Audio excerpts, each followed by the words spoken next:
SLC students, ಮತ್ತೊಮ್ಮೆ ನಮ್ಮ SLC friend YouTube ಚಾನಲ್ಗೆ ಸ್ವಾಗತ. ಈ ಒಂದು ವಿಡಿಯೋದಲ್ಲಿ ನಿಮಗೆ ನಾಡಿದ್ದು ನಡೆಯಲಿರುವ ಸೈನ್ಸ್ ಮೋಸ್ಟ್ ಎಕ್ಸ್ಪೆಕ್ಟೆಡ್ ಕ್ವಶನ್ಸ್ನ ಕೊಡ್ತಾ ಇದ್ದೀನಿ. ಸೊ ದಯವಿಟ್ಟು ಪೂರ್ತಿ ವಿಡಿಯೋ ನೋಡಿ, ಎಲ್ಲೂ ಸ್ಕಿಪ್ ಮಾಡಬೇಡಿ. ಮತ್ತು ನಿಮ್ಗೆ ಏನೋ ಡೌಟ್ಸ್ ಇದ್ದರೆ ನಮಗೆ ಕಮೆಂಟ್ ಮಾಡಿ ತಿಳಿಸಿ. ಈ ಒಂದು ವಿಡಿಯೋ ಯಾರು ಒಂದು ಪಾಸ್ ಆಗಬೇಕಂತ ಇದ್ದೀರೋ, ಸೊ ತುಂಬ ಕಷ್ಟವಾಗಿರೋ ಎಷ್ಟು ಜನ ಸ್ಟೂಡೆಂಟ್ಸ್ಗೆ ಈ ಒಂದು ಸಬ್ಜೆಕ್ಟ್ ತುಂಬ ಕಷ್ಟವಾಗಿದೆ. ಸೊ ಅವರೆಲ್ಲರೂ ಈ ವಿಡಿಯೋವನ್ನು ರೆಫರ್ ಮಾಡ್ಬೋದು. ಇದು ತುಂಬಾ ಯೂಸ್ಫುಲ್ ಆಗುತ್ತೆ ನಿಮಗೆ. ಸೊ ಪೂರ್ತಿ ವಿಡಿಯೋ ನೋಡಿ, ಬನ್ನಿ ಸ್ಟಾರ್ಟ್ ಮಾಡೋಣ. ನೋಡಿ, ಕೇವಲ ಇನ್ನು 2 ದಿನ ಇರೋದು, ಇವತ್ತು ಮತ್ತು ನಾಳೆ.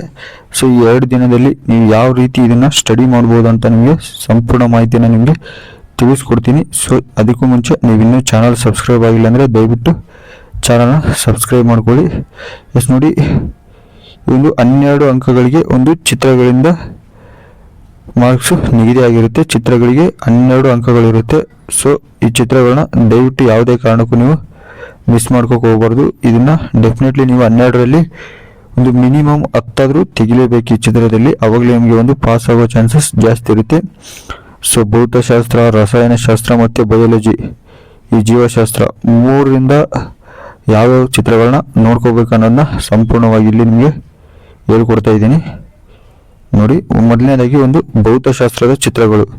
ಇದರಲ್ಲಿ ನೋಡಿ ಎಷ್ಟು ಚಿತ್ರ ನೀವು ನೋಡ್ಕೊಬಹುದು ಅಂತ ನೋಡೋದಾದ್ರೆ, ನೋಡಿ ಇಲ್ಲೊಂದು ವಿದ್ಯುತ್ ಕೋಶ, ವಿದ್ಯುತ್ ಬಲ್ಬು, ಅಮ್ಮೀಟರ್ ಮತ್ತು ಪ್ಲಗ್ ಕೀಯೊಂದಿಗೆ ರಚಿಸಲಾದ ವಿದ್ಯುತ್ ಮಂಡಲದ ರೇಖಾಚಿತ್ರ, ಇದು ಇಂಪಾರ್ಟೆಂಟು. ಅದಾದಮೇಲೆ ಒಂದು ಸರಣಿ ಕ್ರಮದಲ್ಲಿರುವ ರೋಧಕಗಳು, ಅದಾದಮೇಲೆ ಸಮಾಂತರವಾಗಿರುವ ರೋಧಕಗಳು. ಸೊ ಈ 3 ಇಂಪಾರ್ಟೆಂಟು, 3 ರಿಪೀಟ್ ಆಗಿದೆ ತುಂಬ ಎಕ್ಸಾಮ್ಸಲ್ಲೂ. ಈ 3ರಲ್ಲಿ ಒಂದಂತೂ ಡೆಫಿನೆಟ್ಲಿ ಬರುತ್ತೆ. ಸೊ ಈ 3ನ ಪರ್ಫೆಕ್ಟಾಗಿ ನೋಡ್ಕೊಳ್ಳಿ. ಇದರಲ್ಲಿ ಒಂದು ನಿಮಗೆ ಇಲ್ಲಿ ಬರುತ್ತೆ. ಸೊ ನೋಡಿ, ಇದರಲ್ಲಿ ಒಂದು ಚಿತ್ರ ಅಂತೂ 3 ಮಾರ್ಕ್ಸ್ಗೆ ಬಂದೇ ಬರುತ್ತೆ. ಸೊ ನೆಕ್ಸ್ಟ್ ನೋಡಿದ್ರೆ ನೋಡಿ, ಇದಂತೂ ತುಂಬ ಇಂಪಾರ್ಟೆಂಟು ಈ ಒಂದು ವಿದ್ಯುತ್ ಶಕ್ತಿ ಪಾಠದಲ್ಲಿ. ಈ ಘಟಕಗಳು ಮತ್ತು ಅದರ ಚಿಹ್ನೆಗಳು. ಈ ವಿದ್ಯುತ್ ಕೋಶ ಅಂದರೆ ಶೆಲ್ ಯಾವ ಥರ ಇರುತ್ತೆ ನೋಡಿ, ಕ್ಲೀನಾಗಿ ಈ ಥರ ಒಂದು ಗೆರೆ ಹಾಕಿ ಅದಾದ್ಮೇಲೆ ಈ ಕಡೆಯಿಂದ ನೋಡಿ, ಇಲ್ಲಿ ಹುಷಾರಾಗಿಲ್ಲಿ ಪ್ಲಸ್ಸು, ಇಲ್ಲಿ ಮೈನಸ್ಸು, ಇದನ್ನ ಕ್ಲೀನಾಗಿ ಹಾಕ್ಬೇಕು ನೀವು. ನೋಡಿ, ಇದರಲ್ಲಿ 1 ಮಾರ್ಕ್ಸ್ಗಂತೂ ಬಂದೇ ಬರುತ್ತೆ. ಇದರಲ್ಲಿ ಪರ್ಫೆಕ್ಟಾಗಿ ಯಾವ್ದಾದ್ರು ಕೇಳ್ಬೋದು. ಈ ಒಂದು ಬಲ್ಬ್ನ ಚಿತ್ರ ಇರ್ಬೋದು, ವಿದ್ಯುತ್ ಕೋಶ ಚಿತ್ರ ಇರ್ಬೋದು, ಅಥವಾ ಪ್ಲಕ್ಕಿ ಅಥವಾ ಸ್ವಿಚ್ನ ಚಿತ್ರ ಹೆಂಗಿರುತ್ತೆ, ಸೊ ತಂತಿಗಳು ಸೇರುವ ಸ್ಥಳ ಹೆಂಗಿರುತ್ತೆ, ಮತ್ತು ವಿದ್ಯುತ್ ಬಲ್ಬ್ ಯಾವ ಥರ, ಮತ್ತು ರೋಧ ಇದು ಯಾವ ಥರ ಇರುತ್ತೆ, ಒಂದು ಅಮ್ಮೀಟರ್ ಯಾವ ಥರ ಇರುತ್ತೆ. ಸೊ ನೋಡ್ಬೋದು, ಇದರಲ್ಲಿ ಒಂದಂತೂ ಪರ್ಫೆಕ್ಟಾಗಿ ನಿಮಗೆ 1 ಮಾರ್ಕ್ಸ್ಗೆ ಬಂದೇ ಬರುತ್ತೆ. ಸೊ ಕರೆಕ್ಟಾಗಿ ಅದರಲ್ಲಿ ನೋಡ್ಕೊಳ್ಳಿ. ನೋಡಿ, ಇಲ್ಲೂ ಇದೆ ನೋಡಿ, ಒಂದು ನೇರವಾದ ವಾಹಕ ತಂತಿಯ ಸುತ್ತ ಕಾಂತೀಯ ಬಲರೇಖೆ, ಅದಾದ್ಮೇಲೆ ಬಿಳಿ ಬಣ್ಣದ ಒಂದು ರೋಹಿತದ ಪುನರ್ ಸಂಯೋಜನೆ. ಸೊ ಇವೆರಡನ್ನ ನೀವು ಎಮರ್ಜೆನ್ಸಿಗೆ ನೋಡ್ಕೊಂಡಿರಿ. ನಾನು ಪರ್ಫೆಕ್ಟಾಗಿ ಹೇಳಿದ್ರು, ಮೇಲ್ಗಡೆ 3 ಹೇಳಿದ್ದೆ. ಸೊ 3ನ ಪರ್ಫೆಕ್ಟ್ ಮಾಡ್ಕೊಳ್ಳಿ. ಮತ್ತು ಆ ವಿದ್ಯುತ್ ಘಟಕ ಮತ್ತು ಅದರ ಒಂದು ಚಿತ್ರಗಳು ಯಾವ ಥರ ಇರುತ್ತೆ, ಇಲ್ಲಿದೆ ನೋಡಿ ಚಿಹ್ನೆಗಳು ಯಾವ ಥರ. ಸೊ ಇದರಲ್ಲಿ 1 ಮಾರ್ಕ್ಸ್ಗೆ ತುಂಬ ಕೇಳ್ತಾರೆ ಯಾವ ಥರ ಇರುತ್ತೆ ಅಂತ. ಇದನ್ನು ಪರ್ಫೆಕ್ಟ್ ನೋಡ್ಕೊಂಡು ಇವೆರಡನ್ನ ಎಮರ್ಜೆನ್ಸಿಗೆ ನೋಡ್ಕೊಂಡಿರಿ. ಅದಾದಮೇಲೆ ಬೆಳಕು ಪಾಠದಲ್ಲಿ, ಸೊ ಬೆಳಕು ಪಾಠದಲ್ಲಿ ತುಂಬ ಅಂದರೆ ತುಂಬಾ ಚಿತ್ರಗಳಿದೆ. ಸೊ ಅದರಲ್ಲಿ ನೀವು ಏನು ನೋಡ್ಕೊಬೋದು ಅಂದರೆ ನೋಡಿ, ಇದರಲ್ಲಿ ನಾನು ಕೊಟ್ಟಿದ್ದೀನಿ, ಇಷ್ಟನ್ನು ನೋಡ್ಕೊಳ್ಳಿ, ಇದರಲ್ಲಿ ಸಾಕು. ನೋಡಿ, ನಿಮ್ನ ದರ್ಪಣದಿಂದ ಉಂಟಾಗುವ ಪ್ರತಿಬಿಂಬಗಳ ರೇಖಾಚಿತ್ರಗಳು ಹೆಂಗಿರುತ್ತೆ, ಇದು ಇಷ್ಟು 6 ಇರುತ್ತೆ. ಅದಾದಮೇಲೆ ಇದು ವಸ್ತುವಿನ ವಿಭಿನ್ನ ಸ್ಥಾನಗಳಲ್ಲಿ ಪೀನ ಮಸೂರದಿಂದ ಉಂಟಾಗುವ ಪ್ರತಿಬಿಂಬದ ಸ್ವಭಾವ, ಸ್ಥಾನ ಮತ್ತು ಗಾತ್ರ. ಸೊ ನೋಡಿ, ಇವೆಲ್ಲ ನಿಮಗೆ ಒಂದು ಗೊತ್ತಾಗಿಲ್ಲ ಅಂದ್ರೆ ಅಟ್ಲೀಸ್ಟ್ ಬಾಯ್ಪಾಠ ಹೊಡಿಯೋಕೆ ಟ್ರೈ ಮಾಡ್ಬಿಡಿ. ಈ ಚಿತ್ರಗಳನ್ನ ಎಲ್ಲ ಕ್ಲೀನಾಗಿ ಇಲ್ಲಿ ಈ ಥರ ನಿಮ್ಮ ಕ್ವಶನ್ ಪೇಪರಲ್ಲಿ ಬಂತಪ್ಪ ಈ ಥರ ಕೇಳಿದ್ರೆ ಅಂದರೆ ಇಮಿಡಿಯೇಟ್ಲಿ ನೀವು ಆನ್ಸರ್ಸ್ನ ಬರಿತಾ ಹೋಗಿ ಇದೇ ಚಿತ್ರಗಳನ್ನ ಬಿಡಿಸಿ. ಅದಾದ್ಮೇಲೆ ನೋಡಿ, ಮುಖ್ಯವಾಗಿ ಈ ಒಂದು ರಸಾಯನಶಾಸ್ತ್ರದ ಚಿತ್ರಗಳು, ಇದರಲ್ಲಿ ಯಾವ್ಯಾವ ನೋಡ್ಕೊಬಹುದು ನೀವು ಅಂತ ನೋಡೋದಾದ್ರೆ ನೋಡಿ, ನೀರಿನ ವಿದ್ಯುತ್ ವಿಭಜನೆ, ಇದು ಇಂಪಾರ್ಟೆಂಟು. ಅದಾದ್ಮೇಲೆ ಇದು ಏನೋ ಸಾರಯುಕ್ತ ಸಲ್ಫ್ಯೂರಿಕ್ ಆಮ್ಲದೊಂದಿಗೆ ಸತುವಿನ ಚೂರುಗಳ ವರ್ತನೆ ಮತ್ತು ಒಂದು ಉರಿಸುವಿಕೆಯ ಮೂಲಕ ಹೈಡ್ರೋಜನ್ ಅನಿಲದ ಪರೀಕ್ಷೆ, ಇದು ಇಂಪಾರ್ಟೆಂಟ್. 2 ಚಿತ್ರಗಳು ತುಂಬ ಒಂದು ಸತಿ ರಿಪೀಟ್ ಆಗಿದೆ. ಅದೇ ರೀತಿ ಲೋಹದ ಮೇಲೆ ಅಭಯ ವರ್ತನೆ, ಇದು ಇಂಪಾರ್ಟೆಂಟು. ಆಮೇಲೆ ಇದು ಈ 4 ಚಿತ್ರ ಇದೆ ನೋಡಿ, ಇದರಲ್ಲಿ ಈ 4 ಕೊಟ್ಟಿದ್ದೀನಿ. ಈ 4ಕ್ಕೆ ಓದ್ಕೊಡಿ, ಇದರಲ್ಲಿ ಇನ್ನು ಎಕ್ಸ್ಟ್ರಾ ಬೇಡ. ರಸಾಯನಶಾಸ್ತ್ರದಲ್ಲಿ ಈ 4ರಲ್ಲಿ ಒಂದು ಕನ್ಫರ್ಮ್ ಬರುತ್ತೆ. ಅಲ್ಲಿ ಅದರಲ್ಲೂ ಹೇಳಿದ್ದೀನಿ ನಿಮಗೆ ಭೌತಶಾಸ್ತ್ರದಲ್ಲಿ. ಅದಾದ್ಮೇಲೆ ಈ ರಸಾಯನಶಾಸ್ತ್ರದಲ್ಲಿ 4ರಲ್ಲಿ ಒಂದು. ಅದಾದ್ಮೇಲೆ ಜೀವಶಾಸ್ತ್ರ ನೋಡಿ, ಬಯಾಲಜಿ, ಇದರಲ್ಲೂ ತುಂಬ ಚಿತ್ರಗಳಿವೆ. ಸೊ ಇದರಲ್ಲಿ ಮೋಸ್ಟ್ ಎಕ್ಸ್ಪೆಕ್ಟೆಡ್ ಅಂದರೆ ಒಂದು ಶಲಾಕಾಗ್ರದ ಮೇಲೆ ಪರಾಗದ ಮೊಳೆಯುವಿಕೆ, ಅದಾದಮೇಲೆ ಮಾನವನ ಮೆದುಳು, ಅದಾದಮೇಲೆ ಈ ಒಂದು ಪತ್ರರಂಧ್ರ ತೆರೆದಿದೆ ಮತ್ತು ಮುಚ್ಚಿದೆ ಇದು, ಅದಾದಮೇಲೆ ನೆಫ್ರಾನ್ನ ರಚನೆ, ಅದಾದಮೇಲೆ ಈ ಒಂದು ಹೃದಯ. ಇಷ್ಟರಲ್ಲಿ ಇಲ್ಲಿ ಪರ್ಫೆಕ್ಟ್ ಆಗಿರುತ್ತೆ ಒಂದು. ಇಲ್ಲಿ ನನಗೆ ಮೋಸ್ಟ್ ಎಕ್ಸ್ಪೆಕ್ಟೆಡ್ ಅಂದರೆ ನೋಡಿ, ಮಾನವನ ಮೆದುಳಾಗಿರ್ಬೋದು, ಶಲಾಕಾಗ್ರದ ಮೇಲೆ ಪರಾಗದ ಮೊಳೆಯುವಿಕೆ ಆಗಿರ್ಬೋದು ಅದು, ಮತ್ತೆ ಅದಾದಮೇಲೆ ನೆಫ್ರಾನ್ನ ಒಂದು ರಚನೆ, ಅದಾದಮೇಲೆ ಹೃದಯ. ಇಷ್ಟನ್ನು ಪರ್ಫೆಕ್ಟ್ ಮಾಡ್ಕೊಳ್ಳಿ. ನೆಕ್ಸ್ಟ್ ನೋಡಿ, ಚಿತ್ರ ಇಷ್ಟಿದೆ ಟೋಟಲ್. ಭೌತಶಾಸ್ತ್ರ, ರಸಾಯನಶಾಸ್ತ್ರ ಮತ್ತು ಜೀವಶಾಸ್ತ್ರದಿಂದ ಅಷ್ಟು ಚಿತ್ರಗಳು ಕೊಟ್ಟಿದ್ದೀನಿ. ಸೊ ಇಷ್ಟು ಚಿತ್ರದಲ್ಲಿ ನೀವು ಪರ್ಫೆಕ್ಟ್ ಆದರೆ ನಿಮಗೆ ಅಲ್ಲಿ 12ಕ್ಕೆ 12 ಮಾರ್ಕ್ಸ್ ತೆಗೆಯೋ ಚಾನ್ಸಸ್ ಜಾಸ್ತಿ ಇರುತ್ತೆ. ಮತ್ತು ಇಲ್ಲಿ ನೋಡಿ ಯಾವ್ಯಾವ ಪಾಠದಿಂದ ಯಾವ್ಯಾವ ಥರ ಕ್ವಶನ್ಸ್ ಬರುತ್ತೆ ಮತ್ತು ಹೆಂಗೆ ಓದ್ಕೊಬೋದು ನೀವು ಈ ವಿದ್ಯುತ್ ಶಕ್ತಿ. ಇವಾಗ ನೀವು ಟೆಕ್ಸ್ಟ್ ಬುಕ್ ನೋಡಿದರೆ ಈ ಒಂದು ತುಂಬಾ ಕಷ್ಟ, ಅದರಲ್ಲಿ ಏನು ಓದಬೇಕು, ಏನು ಕ್ವಶನ್ಸ್ ಓದಬೇಕು ಅದೆಲ್ಲ ಕನ್ಫ್ಯೂಸ್ ಆಗ್ಬಿಡುತ್ತೆ ನಿಮಗೆ. ಸೊ ಏನು ನೋಡ್ಕೊಬೋದು ನೀವು ಈ ವಿದ್ಯುತ್ ಶಕ್ತಿ ಪಾಠದಿಂದ ಏನು ನೋಡ್ಕೊಬೋದು ಅಂತ ಜಸ್ಟ್ ನಾನು ಈಸಿಯಾಗಿ ಕೊಟ್ಟಿರ್ತೀನಿ ನಿಮಗೆ. ಮೊದಲಿಗೆ ಈ ಭೌತಶಾಸ್ತ್ರದ್ದು ಫುಲ್ಲು ಎಷ್ಟು ಪಾಠ ಇದೆ ಅಷ್ಟು ಪಾಠದಿಂದ ಯಾವ್ಯಾವ ಥರ ಕ್ವಶನ್ಸ್ ಬರ್ಬೋದು, 1 ಮಾರ್ಕ್ಸ್ 2 ಮಾರ್ಕ್ಸ್ ಆಗ್ಬೋದು, 3 ಮಾರ್ಕ್ಸ್ ಆಗಿರ್ಬೋದು. ಸೊ ಅಷ್ಟನ್ನೇ ನೀವು ಪರ್ಫೆಕ್ಟಾಗಿ ನೋಡಿ. ವಿದ್ಯುತ್ ಶಕ್ತಿ ಪಾಠದಿಂದ ಸುಮ್ಮನೆ ಇವೆಲ್ಲ 1 ಮಾರ್ಕ್ಸ್ಗೆ ನಿಮಗೆ ಮಲ್ಟಿಪಲ್ ಚಾಯ್ಸಲ್ಲೂ ಸಿಗುತ್ತೆ, 1 ಮಾರ್ಕ್ಸ್ ಬರೆಯುವಾಗಲೂ ಸಿಗುತ್ತೆ. ಇದು ಎಲ್ಲದರಲ್ಲೂ ನಿಮಗೆ ಅನುಕೂಲ ಆಗುತ್ತೆ. ಈ 1 ವಾಕ್ಯ 2 ವಾಕ್ಯ 3 ವಾಕ್ಯ ಇವುಗಳನ್ನೆಲ್ಲ ನೀವು ಮಿಕ್ಸ್ ಮಾಡಿ ಬರೀಬಹುದಾಗಿರುತ್ತೆ. ನೋಡಿ, ವಿದ್ಯುತ್ ಪ್ರವಾಹ ಎಂದರೇನು, ಇದರ ಮೂಲಮಾನ ಯಾವುದು, ಇವೆಲ್ಲ 1 ವಾಕ್ಯದ್ದು. ಏನಿಲ್ಲ, ಏಕಮಾನ ಕಾಲದಲ್ಲಿ ವಾಹಕದ ಮೂಲಕ ಪ್ರವಹಿಸುವ ಒಂದು ಆವೇಶಗಳ ಪರಿಮಾಣವನ್ನೇ ವಿದ್ಯುತ್ ಪ್ರವಾಹ ಎಂದು ಕರಿತೀವಿ. ಅದ್ರ ಮೂಲಮಾನ ಬಂದ್ಬಿಟ್ಟು ಆಂಪೇರ್. ನೆಕ್ಸ್ಟ್, ವಿದ್ಯುತ್ ವಿಭವಾಂತರ ಎಂದರೇನು, ಇದರ ಮೂಲಮಾನ ಯಾವುದು. ಒಂದು ಏಕಮಾನ ಆವೇಶವನ್ನು ಒಂದು ಬಿಂದುವಿನಿಂದ ಇನ್ನೊಂದು ಬಿಂದುವಿಗೆ ತರುವಲ್ಲಿ ಆದ ಕೆಲಸವೇ ಏನು, ವಿದ್ಯುತ್ ವಿಭವಾಂತರ. ಅದ್ರ ಮೂಲಮಾನ ಬಂದ್ಬಿಟ್ಟು ವೋಲ್ಟ್. ಅಷ್ಟೇ, ಇಷ್ಟೇ 1 ಮಾರ್ಕ್ಸ್ಗೆ ಈಸಿ ಕ್ವಶನ್ಸ್ ಇವೆಲ್ಲ. ಸೊ ನೆಕ್ಸ್ಟ್, ಓಮ್ನ ನಿಯಮ ನಿರೂಪಿಸಿ. ಇದು ಇಂಪಾರ್ಟೆಂಟ್. ಓಮ್ನ ನಿಯಮ ಆಲ್ಮೋಸ್ಟ್ ತುಂಬ ಸರಿ ರಿಪೀಟ್ ಆಗಿದೆ. ಇನ್ನು ವಿಭವಾಂತರವು ವಿದ್ಯುತ್ ಪ್ರವಾಹಕ್ಕೆ ನೇರ ಅನುಪಾತದಲ್ಲಿರುವುದೇ ಓಮ್ನ ನಿಯಮ. ಇದರ ಒಂದು ಮೂಲಮಾನ ಏನಂದ್ರೆ V=IR. ವಿದ್ಯುತ್ ರೋಧ ಎಂದರೇನು, ಇದರ ಮೂಲಮಾನ ಯಾವುದು. ರೋಧ ಅವಲಂಬಿಸಿರುವ ಅಂಶಗಳು ಯಾವುವು. ಗೃಹ ವಿದ್ಯುತ್ ಮಂಡಲದಲ್ಲಿ ವಿದ್ಯುತ್ ಉಪಕರಣಗಳನ್ನು ಸಮಾಂತರವಾಗಿ ಜೋಡಿಸುವುದು ಉತ್ತಮ ಏಕೆ. ಸೊ ಇದು ಇಂಪಾರ್ಟೆಂಟ್. ಗೃಹ ವಿದ್ಯುತ್ ಮಂಡಲದಲ್ಲಿ ವಿದ್ಯುತ್ ಉಪಕರಣಗಳನ್ನು ಸಮಾಂತರವಾಗಿ ಜೋಡಿಸುವುದು ಉತ್ತಮ ಏಕೆ ಅಂದ್ರೆ, ಒಂದು ಉಪಕರಣ ಹಾಳಾದರೂ ಇತರ ಉಪಕರಣಗಳು ಕೆಲಸ ಮಾಡುತ್ತವೆ, ಸಮಾನ ವಿಭವಾಂತರ ಸಿಗುತ್ತದೆ. ಸೊ ನೋಡ್ಕೊಂಡಿರಬಹುದು. ಇವೆಲ್ಲ ಆಲ್ಮೋಸ್ಟ್ 1 ಮಾರ್ಕ್ಸ್ಗೆ ನಿಮಗೆ ಇಲ್ಲಿ ಮಲ್ಟಿಪಲ್ ಅಲ್ಲೂ ಸಿಗುತ್ತೆ, ಪ್ಲಸ್ 1 ಮಾರ್ಕ್ಸ್ 2 ಮಾರ್ಕ್ಸ್ ಬರುವಾಗಲೂ ಸಿಗುತ್ತೆ. ಅದಕ್ಕೋಸ್ಕರ ಈಗ ಹೇಳ್ತಾ ಇರೋದು. ಆಮೇಲೆ ವಿದ್ಯುತ್ ಉಷ್ಣೋತ್ಪಾದನಾ ಪರಿಣಾಮದ ಮೇಲೆ ಕೆಲಸ ಮಾಡುವ 2 ಸಾಧನಗಳನ್ನು ಹೆಸರಿಸಿ. ಇಸ್ತ್ರಿಪೆಟ್ಟಿಗೆ ಮತ್ತು ಫ್ಯೂಸ್. ಈಸಿಯಾಗಿ ನೆನಪಿಕೊಂಬಹುದು. ಜೌಲ್ನ ಉಷ್ಣೋತ್ಪಾದನಾ ನಿಯಮವನ್ನು ಬರೆಯಿರಿ. ವಿದ್ಯುತ್ ಸಾಮರ್ಥ್ಯ ಎಂದರೇನು, ಇದರ ಮೂಲಮಾನ ಯಾವುದು. ವಿದ್ಯುತ್ ಮಂಡಲದಲ್ಲಿ ಶಕ್ತಿ ಬಳಕೆಯಾಗುವ ದರವೇ ಒಂದು ವಿದ್ಯುತ್ ಸಾಮರ್ಥ್ಯ ಆಗಿರುತ್ತೆ.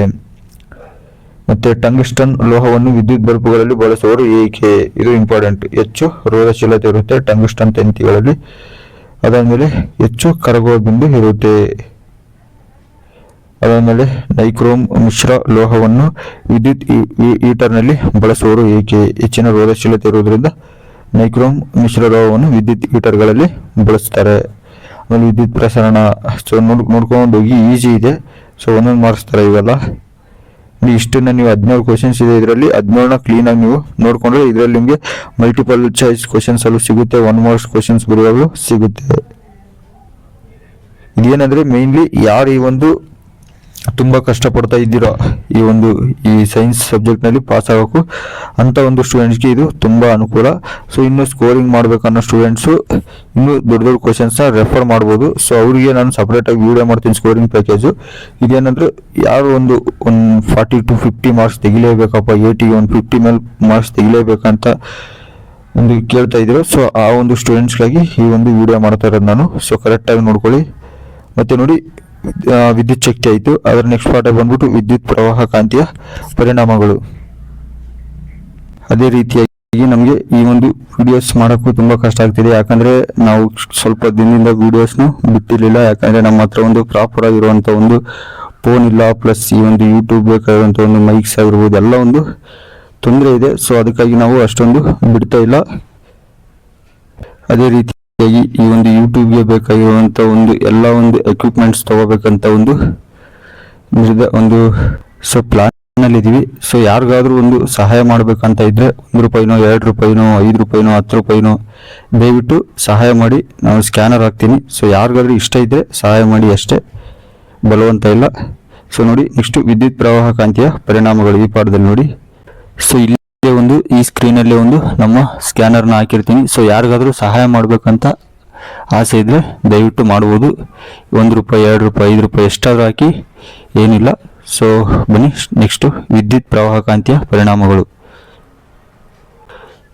ಅದೇ ರೀತಿಯಾಗಿ ಅಕೌಂಟ್ ನಂಬರ್ IFSC ಕೋಡ್ ಹಾಕಿದ್ದೀನಿ. ಸೊ ಅಲ್ಲಿಂದ ಮಾಡಂಗಿದ್ರೆ ಸಹಾಯ ಮಾಡಿ, ಇಲ್ಲ ಸ್ಕ್ಯಾನ್ ಮಾಡಂಗಿದ್ರೆ ಇದನ್ನು ಸ್ಕ್ಯಾನ್ ಮಾಡ್ಕೊಳ್ಳಿ. ಸೊ ನೋಡಿ, ಕಾಂತಕ್ಷೇತ್ರ ಎಂದರೇನು? ಕಾಂತದ ಸುತ್ತ ಕಾಂತ ಬಲವಿರುವ ಒಂದು ಪ್ರದೇಶನೇ ಕಾಂತಕ್ಷೇತ್ರ ಅಂತೀವಿ. ನೋಡಿ, ಇಲ್ಲೇ ಈಸಿ ಇದೆ. ಕಾಂತದ ಸುತ್ತ ಕಾಂತ ಬಲವಿರುವ ಒಂದು ಕ್ಷೇತ್ರವೇ ಕಾಂತಕ್ಷೇತ್ರ. ಇಷ್ಟೇ. ಕಾಂತೀಯ ಬಲರೇಖೆಗಳ ಲಕ್ಷಣಗಳು ಯಾವುವು? ಒಂದನ್ನೊಂದು ಛೇದಿಸುವುದಿಲ್ಲ. ಆವೃತ ಜಾಲ. ಅದೇ ರೀತಿ ಉತ್ತರ ಧ್ರುವದಿಂದ ದಕ್ಷಿಣ ಧ್ರುವಕ್ಕೆ ಚಾಚಿಕೊಂಡಿವೆ.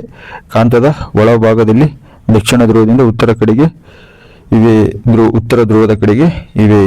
ಇಷ್ಟೇ ನೋಡಿ, ಇದು ಇಂಪಾರ್ಟೆಂಟ್ ಕ್ವಶನ್, ತುಂಬಾ ಸತಿ ರಿಪೀಟ್ ಆಗಿದೆ. ಮುಂದೆ ಕಾಂತೀಯ ಬಲರೇಖೆಗಳು ಒಂದನ್ನೊಂದು ಛೇದಿಸುವುದಿಲ್ಲ, ಏಕೆ? ಸೊ ಇದು ಇಂಪಾರ್ಟೆಂಟ್ ಕ್ವಶನ್ಸ್. ಸೊ ಇದನ್ನ ನೋಡ್ಕೊಳ್ಳಿ. ಒಂದೇ ಬಿಂದುವಿನಲ್ಲಿ ಕಾಂತ ಸೂಜಿ ಎರಡು ದಿಕ್ಕು ತೋರಿಸಲು ಸಾಧ್ಯವಿಲ್ಲ, ಅದಕ್ಕಾಗಿ ಅವು ಒಂದನ್ನೊಂದು ಛೇದಿಸುವುದಿಲ್ಲ. ಆಮೇಲೆ ರಸ್ವಮಂಡಲ ಎಂದರೇನು? Short circuit. ಸೊ ಇದೆಲ್ಲ ಒಂದೊಂದು ಮಾರ್ಕ್ಸ್ಗೆ 2 ಮಾರ್ಕ್ಸ್ಗೆ ಬರ್ತಾ ಇರುತ್ತೆ. ಸೊ ನೀವು ಆರಾಮಾಗಿ ಇದನ್ನೆಲ್ಲ ನೋಡ್ಕೊಬೋದು. ಮತ್ತೊಮ್ಮೆ ಮೆನ್ಷನ್ ಮಾಡ್ತಾ ಇದ್ದೀನಿ. ಸೊ ಯಾರ್ಯಾರು ಈ ಒಂದು ಪಾಸಿಂಗ್ ಆಗಿ ನೋಡ್ತಾ ಇದ್ರು, ಸೊ ದಯವಿಟ್ಟು ಅವರು ಈ ವಿಡಿಯೋನ ಸಂಪೂರ್ಣವಾಗಿ ನೀವು ರೆಫರ್ ಮಾಡಲೇಬೇಕಾಗುತ್ತೆ. ಸೊ ಸ್ಕೋರಿಂಗ್ ಮಾಡೋರಿಗೆ ನಾನು ನೆಕ್ಸ್ಟ್ ವಿಡಿಯೋ ಬಿಡ್ತೀನಿ. ಸೊ ಇದನ್ನ ನಾನು ಪಾರ್ಟ್ 2 ಮಾಡಿದ್ದೀನಿ, ಯಾಕಂದ್ರೆ ಇದು ತುಂಬಾ ಒಂದು ಲೆಂತ್ ಆಗುತ್ತೆ ವಿಡಿಯೋ. ಸೊ ಅದಕ್ಕಾಗಿ ಪಾರ್ಟ್ 2 ನಾನು ಬಿಡ್ತೀನಿ ನಿಮಗೆ. ಮತ್ತೆ ಬಲಗೈ ಹೆಬ್ಬೆರಳ ನಿಯಮ, ಸೊ ಈ ಒಂದು ಫ್ಲೆಮಿಂಗ್ನ ಎಡಗೈನ ನಿಯಮ, ಇವೆಲ್ಲ ಇಂಪಾರ್ಟೆಂಟ್. ಈ ನಿಯಮಗಳನ್ನ ಓದ್ಕೊಳ್ಳಿ, ಇದ್ರ ಮೇಲೆ ಕ್ವಶನ್ ರೈಸ್ ಆಗುತ್ತೆ. ಮತ್ತೆ ಸೊಲೆನಾಯ್ಡ್ ಎಂದರೇನು? ಸೊ ಇದನ್ನೆಲ್ಲ ನೋಡ್ಕೊತಾ ಹೋಗಿ.